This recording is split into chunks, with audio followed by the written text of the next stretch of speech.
తెలంగాణ జిల్లాల పునర్విభజన వ్యవహారంపై ముఖ్యమంత్రి రేవంత్ రెడ్డి సంచలన వ్యాఖ్యలు చేశారు. గత ప్రభుత్వం అశాస్త్రీయంగా కొత్త జిల్లాలను ఏర్పాటు చేసిందని, ముఖ్యంగా వరంగల్, హన్మకొండలను కలపాలనే డిమాండ్ ప్రజల నుంచి వస్తోందని ఆయన పేర్కొన్నారు. దీనిపై సమగ్ర విచారణ కోసం త్వరలో ఒక రిటైర్డ్ జడ్జి నేతృత్వంలో కమిషన్ వేయనున్నట్లు వెల్లడించారు. ఈ కమిషన్ 6 నెలల పాటు క్షేత్రస్థాయిలో పర్యటించి ఇచ్చే నివేదిక ఆధారంగానే తదుపరి చర్యలు ఉంటాయని ఆయన స్పష్టం చేశారు. అన్ని పార్టీల అభిప్రాయాలను పరిగణలోకి తీసుకుంటామని చెప్పారు. ఇక జిల్లాల పేర్ల మార్పుపై స్పందిస్తూ తాను ఏ జిల్లా పేరు మార్చలేదని, సికింద్రాబాద్ పేరును అసలు ముట్టుకోలేదని క్లారిటీ ఇచ్చారు. కేవలం రాచకొండ పేరును మాత్రమే రాజుల కాలం నాటి స్ఫూర్తిని తలపించేలా మారుస్తున్నామని సీఎం వివరించారు.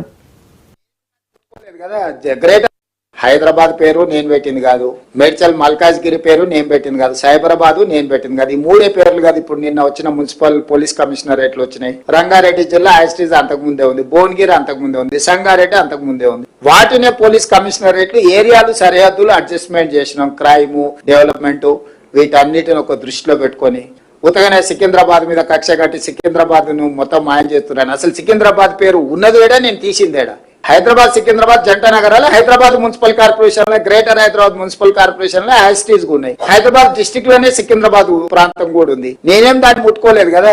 గ్రేటర్ హైదరాబాద్ మున్సిపల్ కార్పొరేషన్ అట్లనే యాస్టీస్. మేడ్చల్ మల్కాజ్గిరి గతంలోనే జిల్లా పెట్టారు, అదే పేరు అట్లనే ఉంది. సైబరాబాద్ ఎప్పుడో పెట్టింది, అదే అట్లనే ఉంది. అంతకుముందు సైబరాబాద్ కమిషనరేట్ ఉంది. ఒకటి వాళ్ళకి కావాల్సిన రాచకొండ దొరల కోట పేరు పెడితే గదొక్కటి తీసినాయా? గదొక్కటి ఒకవేళ చేస్తే గీస్తే గానీ కోటల పేర్లు మనకెందుకు, రాజుల పేర్లు మనకెందుకు అని సామాన్యుల పేర్లు ఉంటే బాగుంటది. రేపు పొద్దుగాల మండలాలు, రెవెన్యూ డివిజన్లు, జిల్లాలు పునర్వ్యవస్థీకరించడానికి ఒక జ్యుడిషియల్ కమిషన్ లాగా వేసి అందులో నిపుణులందరినీ పెట్టి అన్ని ప్రాంతాలు పర్యటన చేసి అందరి ప్రజల అభిప్రాయం తీసుకొని మండలాలలో 10% ప్లస్ ఆర్ మైనస్ జనాభా ఒకే రకంగా ఉండేటట్టు, రెవెన్యూ డివిజన్లలో కూడా సమానమైన మండలాలు ఉండే విధంగా, జిల్లాలలో కూడా పాపులేషన్ 10% ప్లస్ ఆర్ మైనస్ పెట్టుకొని ఒక ట్రాన్స్పరెంట్ గవర్నెన్స్ అందించడానికి ఒక పూర్తి స్థాయిలో కార్యాచరణ తీసుకొని దానికి సంబంధించి కూడా ఎవరికి తెలియకుండా సీక్రెట్ గా మనం ఇంట్లో కూర్చొని చేసేది లేదు. పూర్తి స్థాయిలో అసెంబ్లీలో డిబేట్ చేసి అందరు సూచనలు తీసుకున్నాకనే గైడ్ లైన్స్ ప్రిపేర్ చేసి అపాయింట్ చేస్తాము. ఎవరు ఎలాంటి అపోహలు, కొత్త ఏదో జరిగిపోతుందని, జిల్లాల పేర్లు తీస్తురని, పెడుతుండ్రని, పెట్టమని,